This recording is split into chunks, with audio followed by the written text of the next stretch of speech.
Hello friends, welcome to my YouTube channel. आज के इस वीडियो में हम नेट के पाठ्यक्रम में संकलित इकाई 7 की कहानी कोसी का घटवार का कथावाचन करेंगे। तो आइए प्रस्तुत है यह कहानी कोसी का घटवार, जिसके लेखक शेखर जोशी जी हैं। कोसी का घटवार, शेखर जोशी। अभी खप्पर में 1/4 से भी अधिक गेहूं शेष था। खप्पर में हाथ डालकर उसने व्यर्थ ही उल्टा पलटा और चक्की के पाटों के वृत्त में फैले हुए आटे को झाड़ झाड़ कर एक ढेर बना दिया।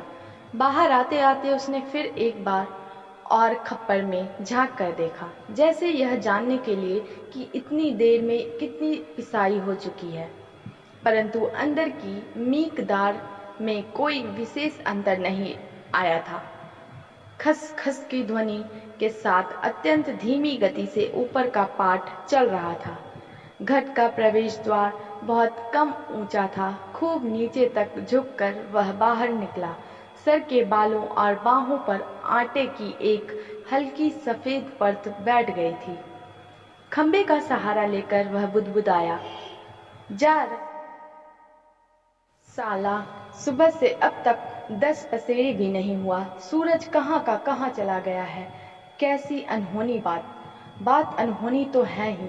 जेठ बीत रहा है। आकाश में कहीं बादलों का नाम निशान ही नहीं। अन्य वर्षों अब तक लोगों की धान रोपाई पूरी हो जाती थी, पर इस साल नदी नाले सब सूख पड़े हैं। खेतों की सिंचाई तो दरकिनार, बीच की क्यारियां सूखी जा रही है। छोटे नाले गुलों के किनारे के घट महीनों से बंद है। कोसी के किनारे है गुसाई का यह घट, पर इसकी भी चाल ऐसी कि लद्दू घोड़े की चाल को मार देती है। चक्की के निचले खंड में छिच्चड़ छिच्चड़ की आवाज के साथ पानी को काटती हुई मथानी चल रही थी। कितनी धीमी आवाज! अच्छे खाते पीते ग्वालों के घर में दही की मथानी इससे ज्यादा शोर करती है। इसी मथानी का वह शोर होता था कि आदमी को अपनी बात नहीं सुनाई देती। और अब तो भले नदी पर पार कोई बोले तो बात यहाँ सुनाई दे जाए। छप छप छप। पुरानी फौजी पैंट को घुटनों तक मोड़कर गुसाई पानी की गूल के अंदर चलने लगा। कहीं कोई सुराख निकास हो तो बंद कर दे, एक बूंद पानी भी बाहर ना जाए। बूंद बूंद की कीमत है इन दिनों। प्रायः आधा फलांग चलकर वह बांध पर पहुंचा। नदी की पूरी चौड़ाई को घेरकर पानी का बहाव घट की गूल की ओर मोड़ दिया गया था। किनारे की मिट्टी घास लेकर उसने बांध में 1-2 स्थान पर निकास बंद किया और फिर गूल के किनारे किनारे चलकर घट पर आ गया। अंदर जाकर उसने फिर पाटों के वृत्त में फैले हुए आटे को बुहार कर ढेरी में मिला दिया। खप्पर में अभी थोड़ा बहुत गेहूं शेष था। वह उठकर बाहर आया। दूर रास्ते पर एक आदमी सर पर पिसान रखे उसकी ओर जा रहा था। गुसाई ने उसकी सुविधा का ख्याल कर वहीं से आवाज दे दी, है हो यहाँ लंबर देर में आएगा। 2 दिन का पिसान अभी जमा है। ऊपर उमेद सिंह के घट में देख लो। उस व्यक्ति ने मुड़ने से पहले एक बार और प्रयत्न किया। खूब ऊंचे स्वर में पुकार कर वह बोला, जरूरी है जी, पहले हमारा लंबर नहीं लगा दोगे? गुसाई होठों ही होठों में मुस्कुराया। साला कैसे चीखता है, जैसे घट की आवाज इतनी हो कि मैं सुन ना सकूं।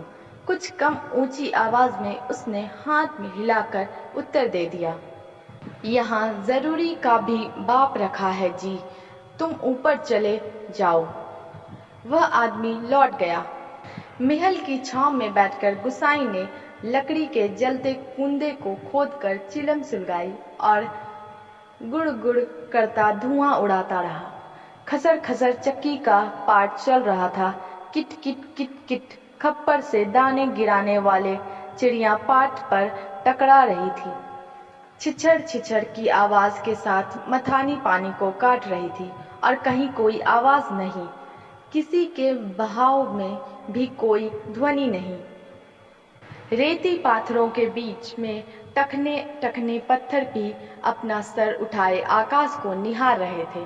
दोपहरी ढलने पर भी इतनी तेज धूप, कहीं चिड़ैया भी नहीं बोलती, किसी प्राणी का प्रिय अप्रिय स्वर नहीं। सूखी नदी के किनारे बैठा गुसाई सोचने लगा, क्यों उस व्यक्ति को लौटा दिया। लौट तो वह जाता ही। घट के अंदर टच पड़े पिसान के थैलों को देखकर 2-4 क्षण की बातचीत का आसरा ही होता। कभी कभी गुसाई को यह अकेलापन काटने लगता है। सूखी नदी के किनारे का यह अकेलापन नहीं, जिंदगी भर साथ देने के लिए जो अकेलापन उसके द्वार पर धरना देकर बैठ गया है, वही, जिसे अपना कह सके ऐसे किसी प्राणी का स्वर उसके लिए नहीं। पालतू कुत्ते बिल्ली का स्वर भी नहीं। क्या ठिकाना ऐसे मालिक का जिसका घर द्वार नहीं, बीवी बच्चे नहीं, खाने पीने का ठिकाना नहीं।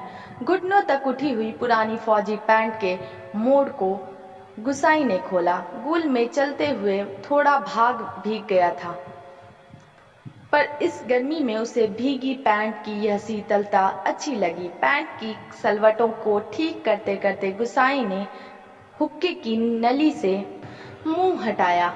उसके होठों में बाएं कोने पर हल्की सी मुस्कान उभर आई। बीती बातों की याद गुसाई सोचने लगा, इसी पैंट की बदौलत यह अकेलापन उसे मिला है। नहीं, याद करने को मन नहीं करता। पुरानी, बहुत पुरानी बातें वह भूल गया है, पर हवलदार साहब की पैंट की बात उसे नहीं भूलती। ऐसी ही फौजी पैंट पहनकर हवलदार धर्म सिंह आया था। लॉन्ड्री की धूली नोकदार क्रीज वाली पैंट, वैसी ही पैंट पहनने की महत्वाकांक्षा लेकर गुसाई फौज में गया था। पर फौज से लौटा तो पैंट के साथ साथ जिंदगी का अकेलापन भी उसके साथ आ गया। पैंट के साथ और भी कितनी स्मृतियां संबंध है। उस बार की छुट्टियों की बात। कौन महीना? हाँ, बैसाख ही था। सर पर क्रॉस खुखड़ी के क्रेस्ट वाली काली किस्ती नुमा टोपी को तिरछा रखकर फौजी वर्दी वह पहली बार एनुअल लीव पर घर आया तो चिड़वन की आग की तरह खबर इधर उधर फैल गई थी। बच्चे बूढ़े सभी उससे मिलने आए थे। चाचा का गोट एकदम भर गया था, ठसाठस। बिस्तर की नई एकदम साफ जगमग लाल नीली धारियों वाली दरी आंगन में बिछानी पड़ी थी लोगों को बिठाने के लिए। खूब याद है, आंगन का गोबर दरी में लग गया था। बच्चे बूढ़े सभी आए थे। सिर्फ चना गुड़ या हल्द्वानी के तंबाकू का लोभ ही नहीं था।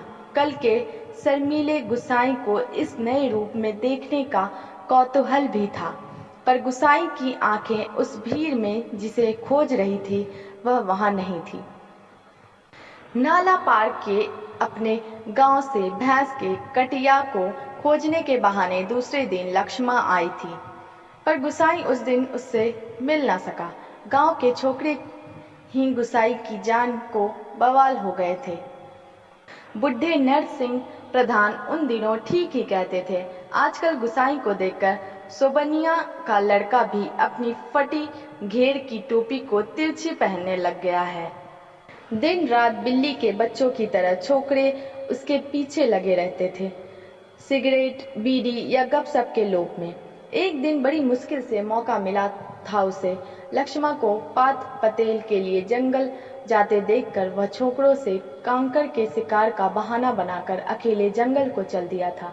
गांव के सीमा से बहुत दूर काफल के पेड़ के नीचे गुसाई के घुटने पर सर रखकर लेटी लेटी लक्ष्मा काफल खा रही थी। पके गदराए गहरे लाल लाल काफल।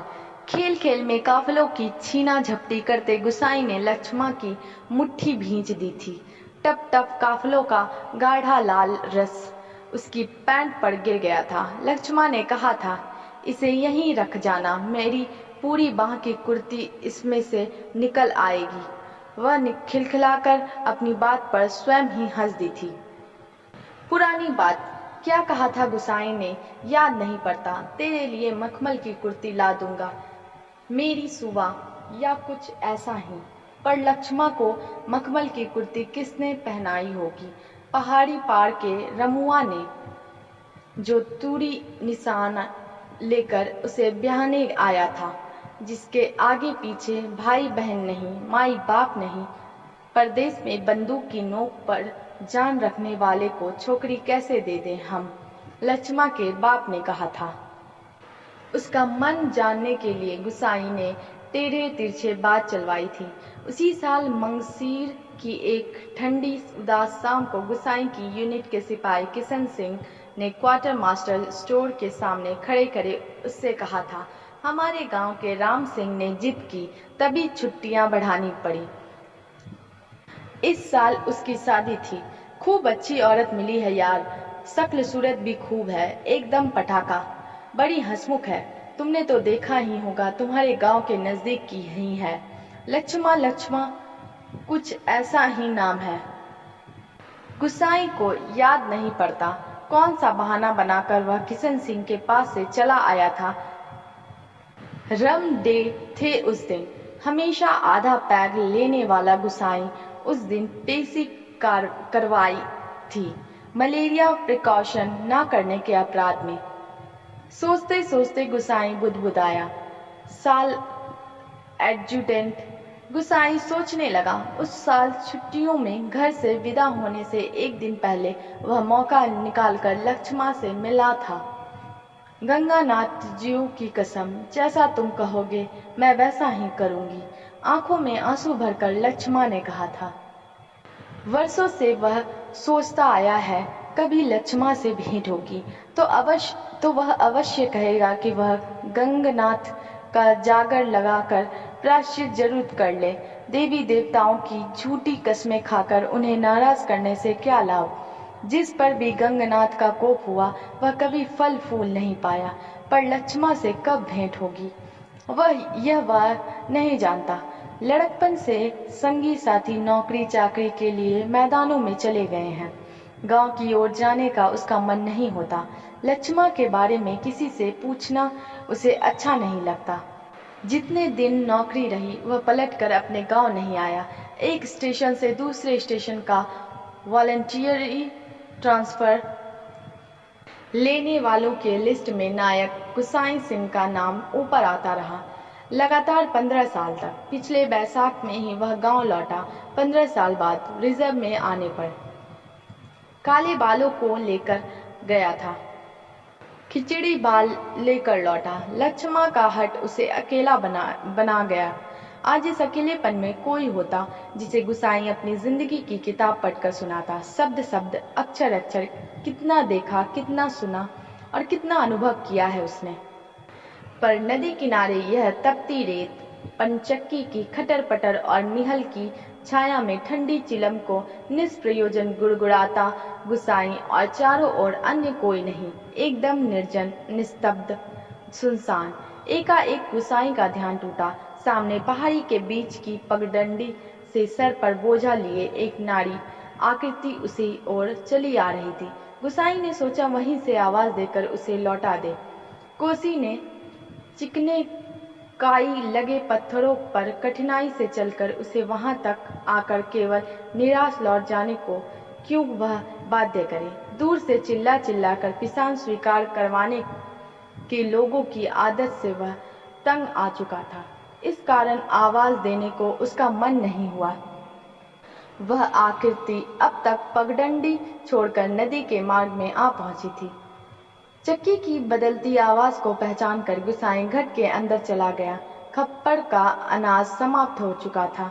खप्पर में एक कम अन्न वाले थैले को उलटकर उसने अन्न का निकास रोकने के लिए काठ की चीनियों को उल्टा कर दिया। किट किट का स्वर बंद हो गया।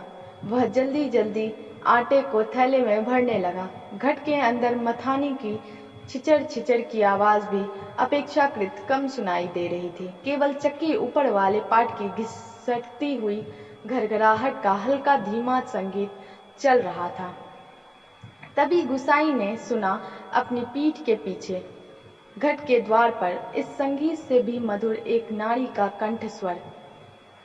कब बारी आएगी जी, रात की रोटी के लिए भी घर में आटा नहीं है। सर पर पिसान रखे एक स्त्री उससे यह पूछ रही थी। गुसाई को उसका स्वर परिचित सा लगा।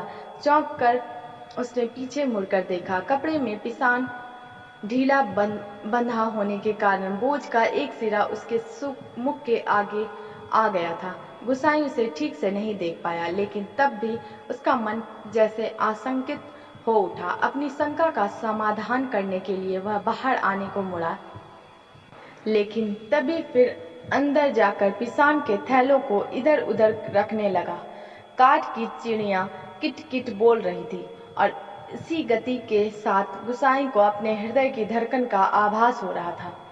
घट के छोटे कमरे में चारों ओर पिसे हुए अन्न का चूर्ण फैल रहा था, जो अब तक गुसाई के पूरे शरीर पर छा गया था।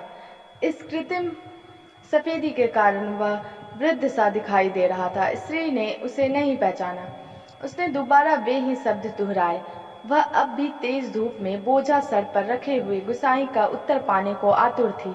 शायद नकारात्मक उत्तर मिलने पर वह उल्टे पांव लौटकर किसी अन्य चक्की का सहारा लेती। दूसरी बार के प्रश्न को गुसाई ना टाल पाया, उत्तर देना ही पड़ा। यहाँ पहले ही टीला लगा है, देर तो होगी ही, उसने दबे दबे स्वर में कह दिया। स्त्री ने किसी प्रकार की अनुनय विनय नहीं की। शाम के आटे का प्रबंध करने के लिए वह दूसरी चक्की का सहारा लेने को लौट पड़ी। गुसाई झुककर घट से बाहर निकला।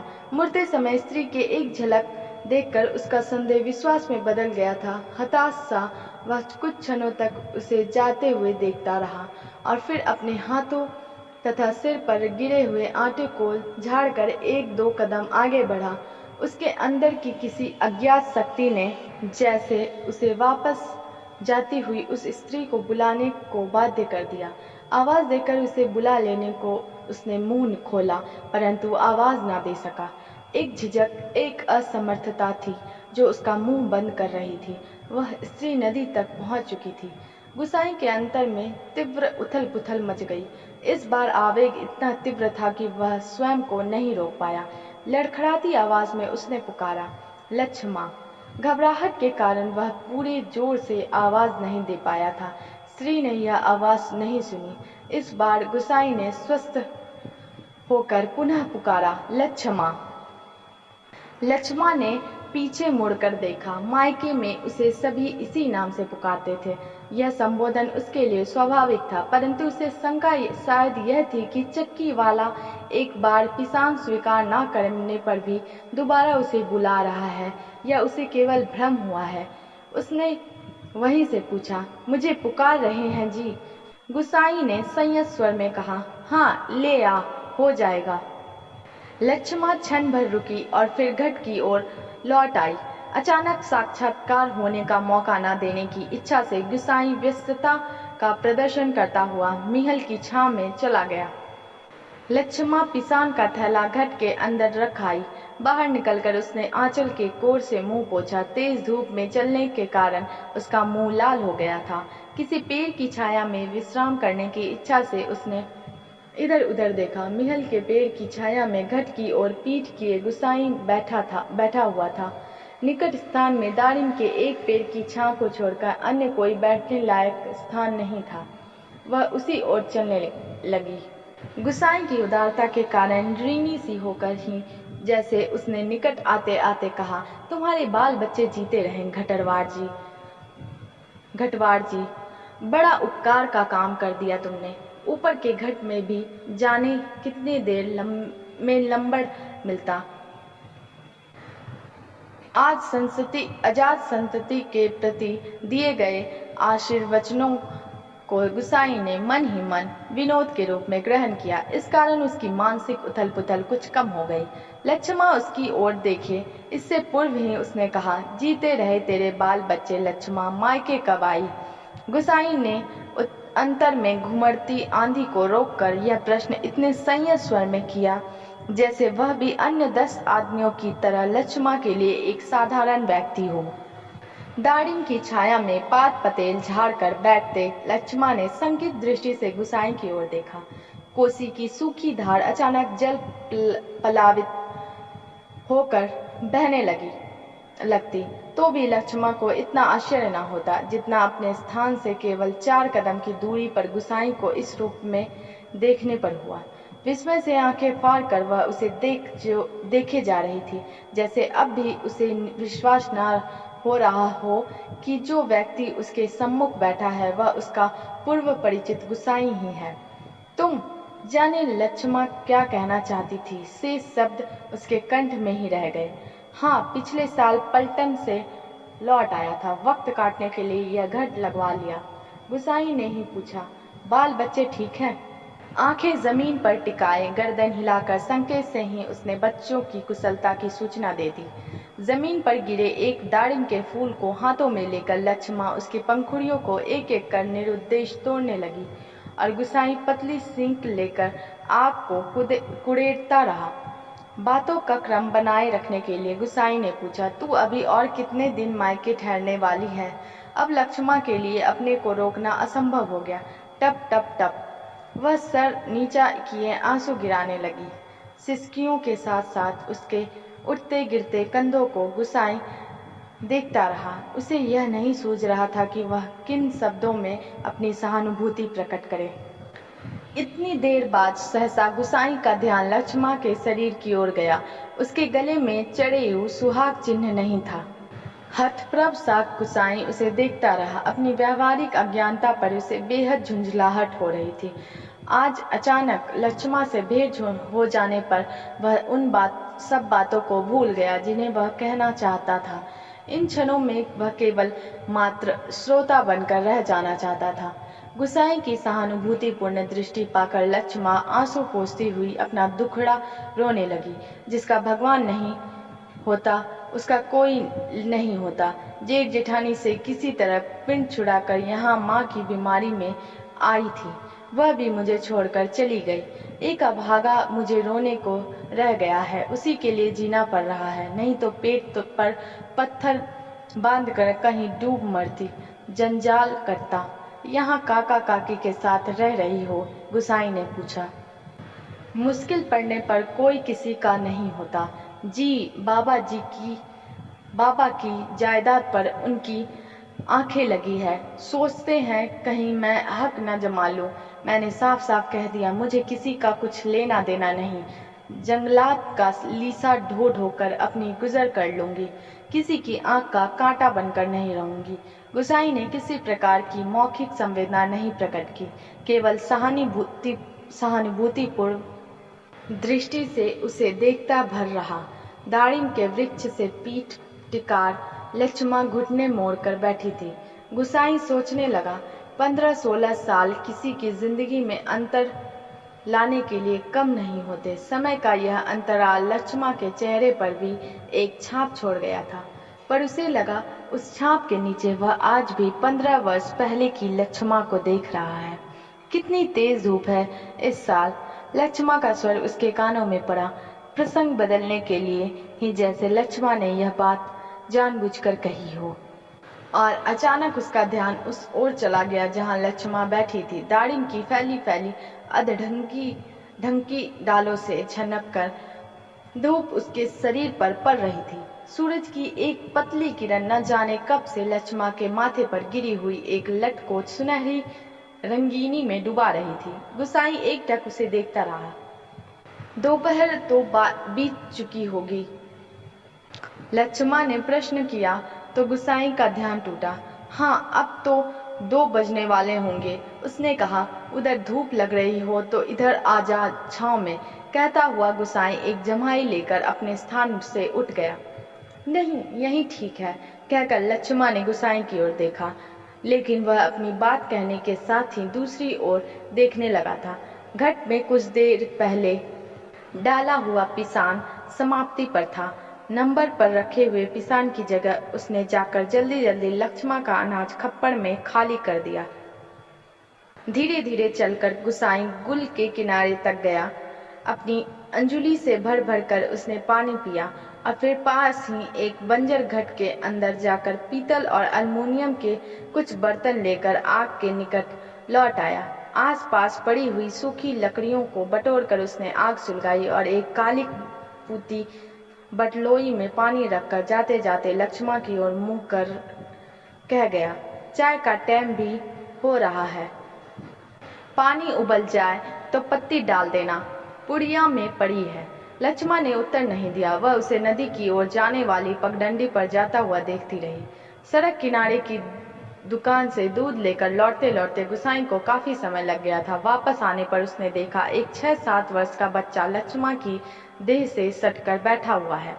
बच्चे का परिचय देने की इच्छा से जैसे लक्ष्मा ने कहा, इस छोकरे को घड़ी भर के लिए भी चैन नहीं मिलता, जाने कैसे पूछता खोजता मेरी जान खाने को यहाँ भी पहुँच गया है। गुसाई ने लक्ष्य किया कि बच्चा बार बार उसकी दृष्टि बचाकर माँ से किसी चीज के लिए जिद कर रहा है। एक बार झुंझलाकर लक्ष्मा ने उसे झिड़क दिया, चुप रह, अभी लौटकर घर जाएंगे, इतनी सी देर में क्यों मरा जा रहा है। चाय के पानी में दूध डालकर गुसाई फिर उसी बंजर घट में गया। एक थाली में आटा लेकर वह गूल के किनारे बैठा बैठा उसे गूंथने लगा। मिहल के पेड़ की ओर आते समय उसने साथ में 2-1 बर्तन और ले लिए। लक्ष्मा ने बटलोई में दूध चीनी डालकर चाय तैयार कर दी थी। एक गिलास, एक एनमेल का मग और एक एल्यूमिनियम के मैस्टीन में गुसाई ने चाय डालकर आपस में बांट ली और पत्थरों से बने बेढंगे चूल्हे के पास बैठकर रोटियां बनाने का उपक्रम करने लगा।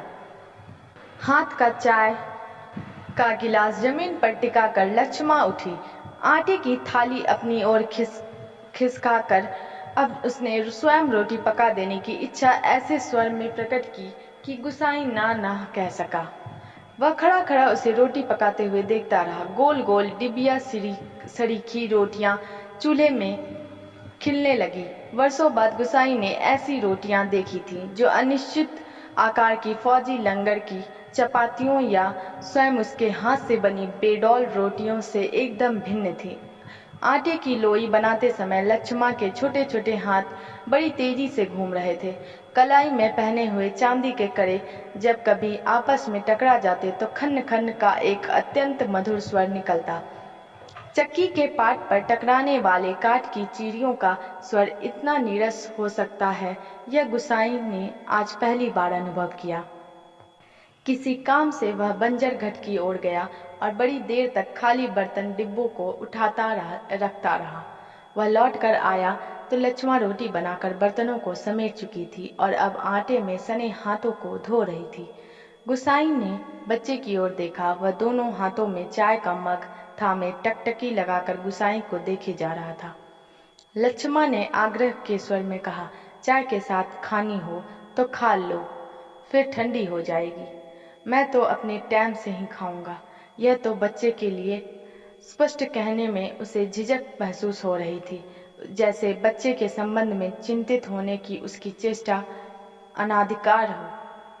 ना जी, वह तो अभी घर से खाकर ही आ रहा है, मैं रोटियां बनाकर रख आई थी। अत्यंत संकोच के साथ लक्ष्मा ने आपत्ति प्रकट कर दी। यूं ही कहती है, कहाँ रखी थी रोटियां घर में?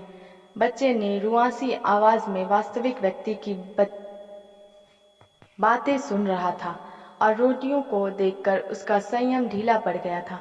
चुप! आंखें तेर कर लक्ष्मा ने उसे डांट दिया। बच्चे के इस कथन से उसकी स्थिति हास्यास्पद हो गई थी। इस कारण लज्जा से उसका मुंह आरक्त हो उठा। बच्चा है, भूख लगाई होगी, डांटने से क्या फायदा। गुसाई ने बच्चे का पक्ष लेकर 2 रोटियां उसकी ओर बढ़ा दी, परंतु मां की अनुमति के बिना उन्हें स्वीकारने का साहस बच्चे को नहीं हो रहा था। वह ललचाई दृष्टि से कभी रोटियों की ओर कभी मां की ओर देख लेता था। गुसाई के बार बार आग्रह करने पर भी बच्चा रोटियां लेने में संकोच करता रहा, तो लक्ष्मा ने उसे झिड़क दिया, मर, अब ले क्यों नहीं लेता? जहां जाएगा वहीं अपने लक्षण दिखाएगा। इससे पहले कि बच्चा रोना शुरू कर दे, गुसाई ने रोटियों के ऊपर एक टुकड़ा गुड़ का रखकर बच्चे के हाथों में दिया। भरी भरी आंखों से इस अनोखे मित्र को देखकर बच्चा चुपचाप रोटी खाने लगा और गुसाई कौतुकपूर्ण दृष्टि से उसके हिलते हुए होठों को देखता रहा। इस छोटे से प्रसंग के कारण वातावरण में एक तनाव सा आ गया था, जिसे गुसाई और लक्ष्मा दोनों ही अनुभव कर रहे थे। स्वयं भी एक रोटी को चाय में डुबाकर खाते खाते गुसाई ने जैसे इस तनाव को कम करने की कोशिश में ही मुस्कुराकर कहा, लोग ठीक ही कहते हैं, औरत के हाथ की बनी रोटियों में स्वाद ही दूसरा होता है। लक्ष्मा ने करुण दृष्टि से उसकी ओर देखा। गुसाई हो कर खोखली हंसी हंस रहा था। कुछ साग सब्जी होती तो बेचारा एक आधी रोटी और खा लेता। गुसाई ने बच्चे की ओर देखकर अपनी विवशता प्रकट की। ऐसे ही खाने पीने वाले की तकदीर लेकर पैदा हुआ होता तो मेरे भाग्य क्यों पड़ता। 2 दिन से घर में तेल नमक नहीं है, आज थोड़े पैसे मिले हैं, आज ले जाऊंगी कुछ सौदा। हाथ से अपनी जेब टटोलते हुए गुसाई ने संकोचपूर्ण स्वर में कहा, लक्ष्मा। लक्ष्मा ने जिज्ञासा से उसकी ओर देखा। गुसाई ने जेब से एक नोट निकालकर उसकी ओर बढ़ाते हुए कहा, ले, काम चलाने के लिए यह रख ले, मेरे पास अभी और है, परसों दफ्तर से मनी ऑर्डर आया था। नहीं नहीं जी, काम तो चल ही रहा है, मैं इस मतलब से थोड़े कह रही थी, यह तो बात चली थी तो मैंने कहा। कहकर लक्ष्मा ने सहायता लेने से इनकार कर दिया। गुसाई को लक्ष्मा का यह व्यवहार अच्छा नहीं लगा। रूखी आवाज में वह बोला, दुख तकलीफ के वक्त ही आदमी के काम नहीं आया तो बेकार है। साला कितना रुपये, कितना कमाया, कितना फूका हमने इस जिंदगी में, है कोई हिसाब? पर क्या फायदा, किसी के काम नहीं आया, इसमें एहसान की क्या बात है? पैसा तो मिट्टी है साला, किसी के काम नहीं आया तो मिट्टी, एकदम मिट्टी। परंतु गुसाई के इस तर्क के बावजूद भी लक्ष्मा अड़ी रही। बच्चे के सर पर हाथ फेरते हुए उसने दार्शनिक गंभीरता से कहा, गंगनाथ दाहिने रहे तो भले बूढ़े दिन निभ ही जाते हैं जी। पेट का क्या है, घट के खप्पड़ की तरह जितना डालो कम हो जाए। अपने पराए प्रेम से हंस बोलते तो बहुत है दिन काटने के लिए। गुसाई ने गौर से लक्ष्मा के मुख की ओर देखा। वर्षों पहले उठे हुए ज्वार और तूफान का वहां कोई चिन्ह शेष नहीं था। अब वह सागर जैसे सीमाओं में बनकर शांत हो चुका था। रुपया लेने के लिए लक्ष्मा से अधिक आग्रह करने का उसका साहस नहीं हुआ, पर गहरे असंतोष के कारण बुझा बुझा सा वह धीमी चाल से चलकर वहां से हट गया। सहसा उसकी चाल तेज हो गई और घट के अंदर जाकर उसने एक बार संकित दृष्टि से बाहर की ओर देखा। लक्ष्मा उस ओर पीठ किए बैठी थी। उसने जल्दी जल्दी अपने निजी आटे के टीन से 2-2.5 सेर के करीब आटा निकालकर लक्ष्मा के आटे में मिला दिया और संतोष की एक सांस लेकर वह हाथ झाड़ता हुआ बाहर आकर बांध की ओर देखने लगा। ऊपर बांध पर किसी को घूमते हुए देखकर उसने हाँक दी। शायद खेत की सिंचाई के लिए कोई पानी तोड़ना चाहता था। बांध की ओर जाने से पहले वह एक बार लक्ष्मा के निकट गया। पिसान पिस जाने की सूचना उसे देकर वापस लौटते हुए फिर ठिठक कर खड़ा हो गया। मन की बात कहने में जैसे उसे झिझक हो रही हो। अटक अटक कर वह बोला, लक्ष्मा।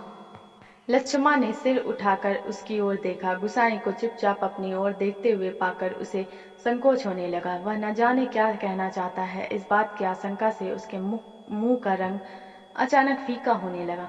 पर गुसाई ने झिझकते हुए केवल इतना ही कहा, कभी 4 पैसे जुड़ जाए तो गंगनाथ का जागर लगाकर भूल चूक की माफी मांग लेना। पूत परिवार वालों को देवी देवता के कोप से बचा रहना चाहिए। लक्ष्मा की बात सुनने के लिए वह नहीं रुका। पानी तोड़ने वाले खेतिहार से झगड़ा निपटाकर कुछ देर बाद लौटते हुए उसने देखा, सामने वाले पहाड़ की पगडंडी पर सर पर आटा लिए लक्ष्मा अपने बच्चे के साथ धीरे धीरे चली जा रही थी। वह उन्हें पहाड़ी के मोड़ तक पहुंचने तक टकटकी बांधे देखता रहा। घट के अंदर काठ की चिड़ियां अब भी किट किट आवाज कर रही थी। चक्की का पार्ट खिसर खिसर चल रहा था और मथानी की पानी काटने की आवाज आ रही थी और कहीं कोई स्वर नहीं, सब सुनसान निस्तब्ध।